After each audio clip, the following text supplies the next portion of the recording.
Hello there everybody, this is Alex from Hardcorian Guides, bringing my guide for Bayonetta on hard difficulty. Today we're doing the Epilogue, which is rightly named Requiem.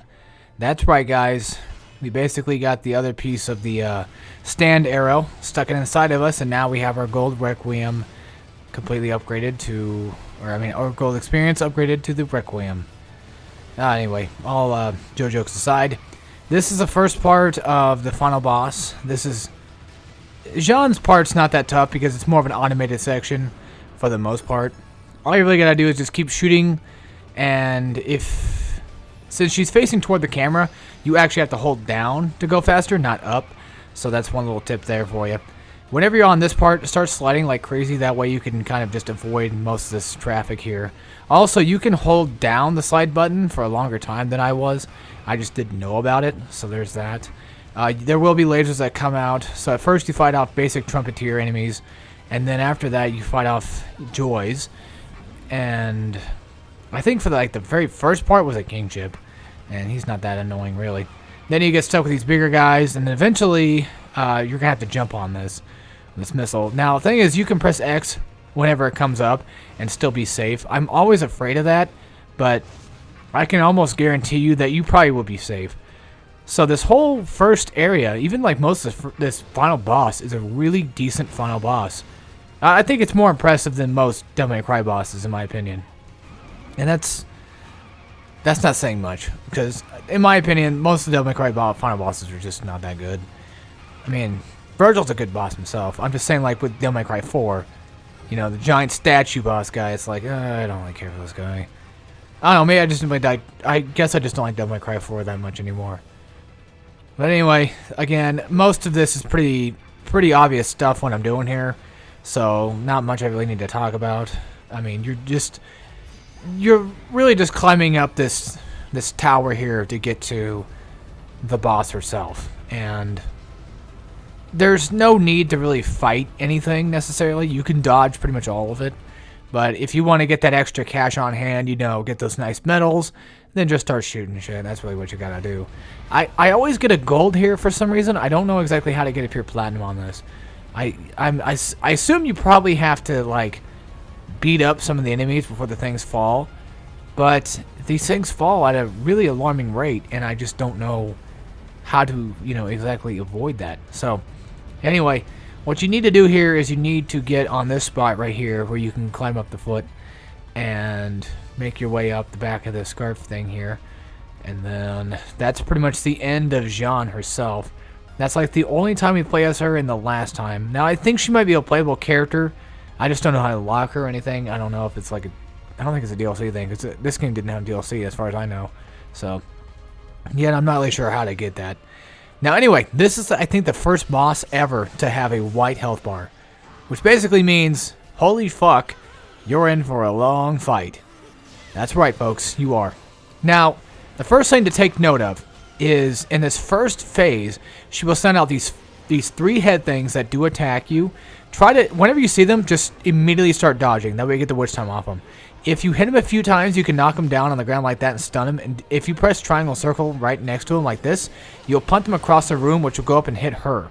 And one thing that she immediately likes to do a lot of too is she'll send out her claws, I guess. I'll just call them claws for now. I don't have any other name for them.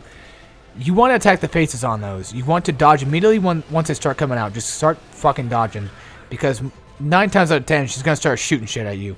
Whether it be ice, lightning, or fire. She does have different, she has like another different attack thing with it, but that will come up later. So for the first part of this, like the first phase of this fight, is mostly just her sending out these claws on you.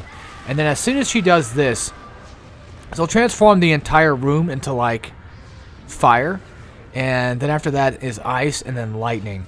So you're gonna go through the main first 3 elements, and after that it goes into the next phase. So this is the second phase right here. Not too hard to really do. I guess if anything, just try to follow where I'm going here. That way you can probably, you know, have a safe path. Because this, to me, was like the path I took every single time. Because the room, even though it does change to like ice after this, it's pretty much relatively the same room. So once you attack 3 of those, she's gonna ball up the fire, and then she's going to eventually turn it into ice. Now, once that's happening, Bayonetta has the, or I should say now, Cereza. That's her real name. I finally figured that out. So she now has the time to basically go hit her in the face. And then after that, she falls on the ground, and then you have more time to hit her in the face there. I did try doing like a charge attack, but don't do a charge attack with that if you're using a sword, because it just wastes too much time and you'll probably miss the hits. So just immediately get some hits off on her. If you have any magic on you, try to use the 3 bars to do the Wicked Weave attacks. You know, the back forward triangle thing I talk about a million fucking times, and finally this is the last episode I can really talk about that in. Because I'm getting tired of it. But I gotta remind people, you know, every single time, like, hey, you know, that's what's gonna happen. So, one thing to keep in mind is to watch out for the icicles. Also, do not step on the ice, because it's just like lava. Except this will actually freeze you. And every time you're jumping toward, like, one of these phases, just immediately dodge, because most of the time they're gonna try to send out, like, an ice ball on you. Or fireball, whichever one they're using. So there's that. But again, like I said, back with pummeling her face, do not do a charge attack, because again, it does waste too much time and it's not useful. So if you do have the, you know, instant Wicked Weaves, go for that. But I don't, so I just go for as much damage as I possibly can muster up. And I don't think I've ever actually said that word in this entire guide, or any guides I've ever done. Now this is when things are going to get a little bit more annoying, and I don't know if it's this footage or not, but I actually fuck it up, and I hate it so much. So anyway, what you have to do is you have to jump on these smaller platforms after you destroy, you know, one of the heads on the bigger one. Now this part is kind of annoying because you don't destroy 3 heads. Instead, you actually destroy more than that.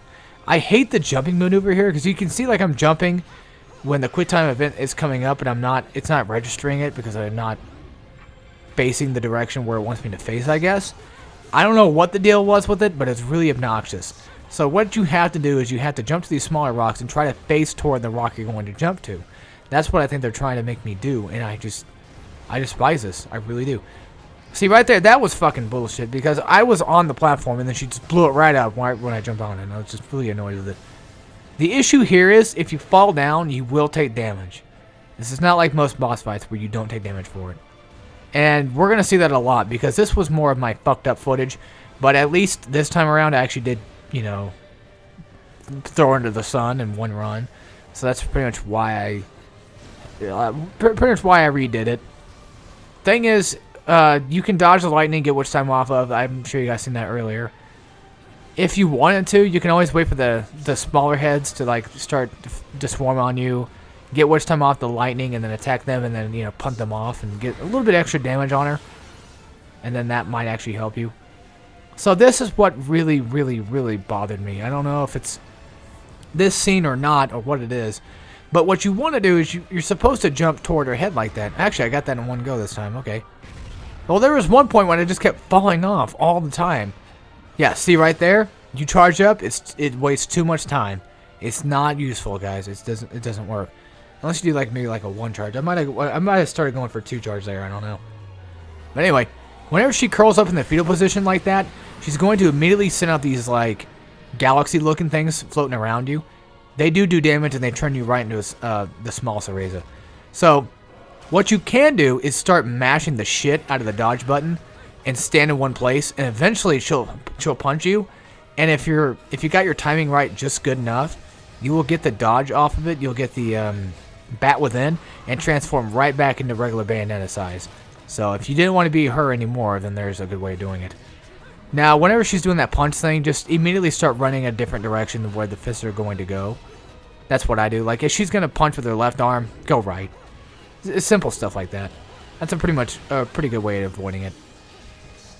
Okay, so she's sending out the lightning one now. You can pretty much tell when she's going what attack she's going to do with it. She makes it pretty obvious what she's going to do. So usually after you knock her down like that, she'll start sending out that stupid fucking. This is another one too. This is the void one. Just start going to panther form and just start running shitless. You know, scared shitless, and just try to avoid that. Because I think if you fall in, I think it might be instant death. I don't remember. It's fucking stupid what it is. So, how do you get around those? Well, what I started doing was just start jumping as much as you can and turning into the crow. That's my recommendation. Just start jumping and then doing the dodging in air, and just keep trying to like jump away and then jump toward it again, like toward the middle of it. That way you can kind of like trick it into going a different way and fucking it up, because they're chasing you down. So they're kind of going where you were rather than where you're at, and that's one thing you can use to your advantage, maybe. So in this footage, I don't think I actually got away much. I think it was like in my next playthrough I was doing pretty good with this. So yeah, you can see like even I fuck up that. I hate it so much. The other issue too is like sometimes Bayonetta will like fall down on herself, and that makes it kind of harder to, you know, get away. It kind of, I think it's more of like a scare tactic, like, hey, I'm gonna get hit, you know. It's like, no, I'm not. Typically, she doesn't hit you. You can get witch time off those fists, but only on the last punch, and that's it. The third punch is the only one you can get witch time off of. So if you want to try to get that witch time off of it, just wait for it to come down. I highly recommend getting witch time off it. That way it makes the combos last a little bit longer, because you can see I'm only getting like 3 hits on her fists, and that's it, which is not really that good. So the witch time definitely helps. I'm just really bad at the timing. Don't be bad like me. You know, I say that in pretty much every video and every guide. Like, just don't be like shitty like I am. Of course, dodging these do give you, you know, extra magic, of course. And the thing with that fist, though, about the dodging thing, is like it feels like she's punching away from you every single time. But her first 2 punches are like punching toward you, and it's just strange. I don't know why she's doing that for. Also, if you do dodge the galaxy like things spinning around, then I think you can get like some magic off of it. It's funny because like this chick is big, but she doesn't really seem that big right now. But she's technically pretty much almost as big as a planet in a way. It's very odd. Maybe it's like the room itself is probably shrinking her up. I don't know. But regardless, this part's pretty badass. Almost this entire fight's pretty badass. I actually enjoy this fight a lot. So really, all you have to do here is just, you know, keep running up, keep dodging her hands, and then eventually just getting close enough, do an ultimate climax, and then this. Okay, yeah. Then you punch her in the face a few times. I think she sends out a few attacks, but she doesn't really do it too much. So you can get pretty much almost like an instant, like, good combo. Yeah, I don't think she even attacked me there. And then she falls on the ground. Do another climax. And this is the last and final climax of the game, folks. That's why Bayonetta's just going all out with this one, because she knows that this is it. This is finally it. So now we're going to combine both Bayonetta and Jean's hair together to form a giant monster and just fucking annihilate this bitch. Yeah, even bigger than her itself. It's just ridiculous. Look at this thing. Look at the size of this thing, dudes. It's nuts. So now what we're going to do? Well, we're going to pucker up and send her home, that's for sure. There you go. Give it a nice little bit of luck there. Start mashing the shit out of the button. Now, I don't know if you get more money out of that, which I don't think you do. You typically get like 10,000 rings out of that, which is pretty good for Bayonetta. It really is. That's a lot of money right there. It really can add up. I think it was 10,000. But anyway, you can get a really giant big bonus from that. So even mashing after the game says limited exceeded doesn't really matter. Now, this part's pretty fucking tricky. So what I've learned from this, from watching another video, what you want to do is try to stay in the middle the best you can. But once the planets start coming up, start moving in the direction away from them.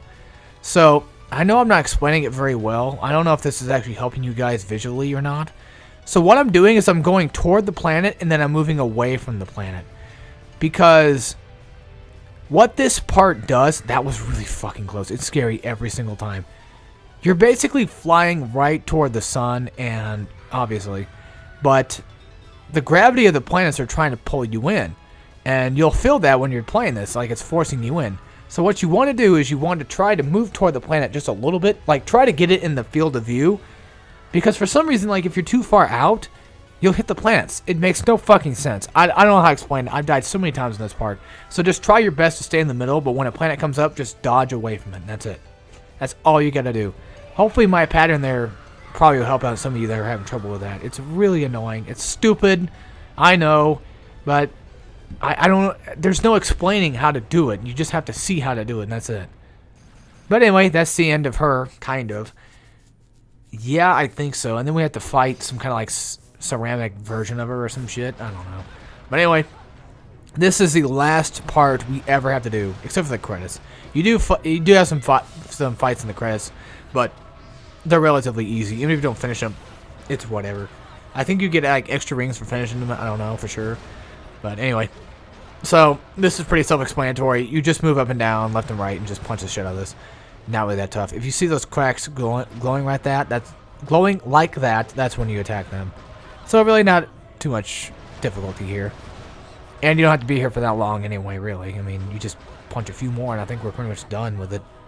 Hopefully the footage did not just fuck up there. That's what scares me every single time. So I don't have to do that again. Good Lord. But anyway, guys, that is the end of the final boss. And literally the end of the entire game. Like, it's over. It's literally over. Yep, that's it. Now I'm gonna go to the main screen here and pretty much show off the entire verse. I think these other verses are probably like the credit scenes, maybe. I don't know. They might be. But anyway, I ended up getting a gold. There's all my trophies I got to prove that I beat the game on hard mode. And that is the end of chapter... Well, technically it would be chapter, what, 17, 18 or something like that? Well, yeah, it would technically be 18 if the prologue counted at chapter 1, but that was the end of the epilogue, and there's all my scores.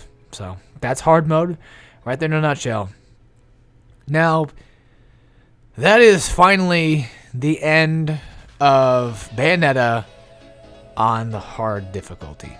We still have one more difficulty to do, which I do plan on doing in the future. I plan on it, but things may change. I will say that every single time now because people don't listen to me. So, things will vary on this channel all the time, guys. Sometimes I'll say I want to do a guide, and I'll just completely take it off. You know, it's completely up to me. I decide what I want to do with my channel, and that's that. Now, talking about Bayonetta hard mode, was it that hard? No, not really. I mean, at first, maybe, but I beat it like twice now, and I don't think it's really like super difficult. Like, nobody can really beat it, you know what I mean? Non-stop climax is probably the harder one, in my opinion. That one's probably the more intimidating one, as with hard mode is just normal mode, but harder and faster, and that's it. There's really nothing like super tremendously difficult, especially when you have items on hand at all times. So that really kind of defeats the purpose of the game. No, not really, because Ninja Gaiden does the same thing. Like, it has items too, but it doesn't really, like, I don't know. It doesn't make the game that much easier, really, because the game's hard on its own. But that's for a different story in a different video too. Wink, wink, nudge, nudge. So yeah, that is the end of Bayonetta. If I had to give it a difficulty score out of 10, I would probably give it a 6 out of 10. Because, well, I'm just too nice. But it's a game that is tried and true in its ways, and I love the game. I fucking love it now. I respect it wholeheartedly, full-heartedly. Story-wise, nice, man. But, you know, gameplay-wise, it's fucking awesome. It's fucking great. You know, if you want to challenge yourself even harder, you can just go play with, like, one specific weapon, you know, if you wanted to. So, yeah, folks, there's really nothing much left to say besides I'm glad that I did it. You know, I started off, like, I was super excited. I was super ready to play it. And then I did some commentaries for it, and I was like, oh, man. You know, I really hope I'm doing good. Like, I really hope that these videos are actually good enough for people to enjoy. And I know I used a lot of items. I feel really bad for that, too. Like, I feel like I sucked. I literally feel like I sucked at the game. Like, it didn't help anybody at all. So, hopefully I helped you guys with it if you're having any sort of troubles with it. Now, again, even though I say the game's not that tough, it doesn't mean that it's not hard. Like, it's not hard for me, but I think it's one of those games where you can easily learn it. Rather than Ninja Gaiden, where I think it's just really tough to learn. Or, you know, really tough to master, as with, it's easy enough to learn, but it's really fucking hard to master. And this game is really easy to master, but maybe a little bit tougher to learn, I guess. I don't know. Now, it's not, like, retarded hard. It's not that. It's not up there. I don't know. Like, difficulty is completely subjective. Different people have different tastes on difficulty. You know, repetition is key, of course. Like with any game, you know, like the older games, for example, like Battletoads and stuff like that. You know, if you die a lot of times, you'll eventually start memorizing, oh, fuck, that's there. I know how to beat that. You know, basic stuff like that. So this has been going on for a few weeks, and it's good that it's over. So I'm going to give you guys... I have a plan for another video coming up pretty soon after this. And I want to talk more about what's coming up on Hardcorian there instead. But as a little bit of a tidbit right now, I will say this: BioShock Infinite will be pushed back for another game. That's the plan. So I know I'll talk about that in another video. Hopefully, I'll mention that. I have one more game I want to do after Pikmin. Now the thing is, David's doing Pikmin, and he'll be uploading them. So after this video is uploaded, we might be seeing like 1 to 2 a day of Pikmin. That way it gives myself some time for a break, and I can start, you know, recording footage for the next game, which I already have. So I want to keep the next game a surprise until I make this next video, which it's not like that much of a surprise, honestly. I mean, it was bound to happen, so hopefully you guys are going to like that. I know I need to do Infinite. I know I do. I don't like the game that much. I really don't like the game that much at all, guys. I'm sorry. I just don't. Okay? My bad. Just shoot me now. And then I had a glitch happen while I was playing on normal. Like I picked it up again on PS4, and I started playing it again. The game fucked up, and I was like, oh great, that's gonna suck if I play through the entire mode of 1999 mode, and I get to that spot, and then the game just crashes. I'm like, no, we're not. I haven't even beaten the normal game yet on PS4. Yeah, I can go play the PS3 version, but if I did that, I'd have to start the fucking guide all over again. So, whatever happens with Infinite happens there. I'll say that much. So right now, the plan is, Pikmin will be coming next. It's like 15 videos, I think. 15 to 16 videos long. After that is another game that will be 19 videos long. And then after that will be BioShock Infinite. That's the plan. Again, folks, let me say this right now, clear as day. Things can change. Okay? I can change around any game. I can just take BioShock off the list completely if I wanted. I can just tell David to fuck off with Pikmin, which I won't do because that's completely rude. But, you know, I'm just saying, like, I can literally change anything on this channel. I can delete the whole fucking channel right now if I wanted to. Things can change. Things will happen. I changed my mind a lot, okay? Deal with it. I have a lot more games I want to do this year, especially for this channel. I want to put a lot more effort into this channel than in my main channel. Now, my main channel, I want to try to get more of my stuff I had 2017 I was supposed to do done, but I want to actually put more focus on this channel and get more things done and going and uploaded and beat a lot more games that I've been owning lately and beating on hard. So that's the key plan. So again, expect Pikmin to come out next, Pikmin 2, and that way it gives myself a break. And if any of you guys don't want to watch Pikmin, maybe it gives you guys a break too. I don't know. Like, if you want to watch it, watch it. You don't, you don't. Hell, like, most of you probably don't even watch Bayonetta right now, you know? I have, like, I think, like, 3 people or so that's watching it that I know of, like, a frequent thing. So, again, I thank you guys. Hopefully these videos will become good enough, and hopefully they actually helped anybody. And even if it's not a guide to you, hopefully it's entertaining enough. That's the other thing too. Like, I'm an entertainer at heart, and I'm also trying to make these guides as informational as I can, even though I'm not that good at it. I'm trying my hardest. So thank you for watching, and next time I see you in Bayonetta will hopefully be the non-stop climax, which I have beaten before, so I want to try to beat it again and get footage of that. Might be later this year, maybe. Probably after like a few more guides, I might just come back again when I'm fresh again. So, alright. Anyway, guys, hope you all enjoyed, and I'll see you all next time in my next guide, whichever will be. Wink, wink. Nudge, nudge. No way, I got a video coming out with that. So, anyway, everyone, take care, everybody.